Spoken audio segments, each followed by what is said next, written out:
சுழலும் கோள்கள் அவன் சொல் கேட்கும். அவனை தொழுதால் போதும் நல்லதே நடக்கும். ஆனை முகனை தொழுதால் நவக்கிரகங்களும் மகிழும். நல்லதே நடக்கும், நல்லதே நடக்கும்.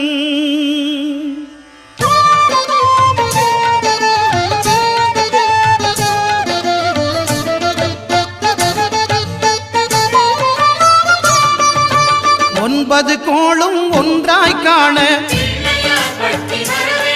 அங்கு கற்பகம் என்னும் கடவுளின் மெய்யில். ஒன்பது கோளும் ஒன்றாய் காண அங்கு கற்பகம் என்னும் கடவுளின் மெய்யில். சூரியன்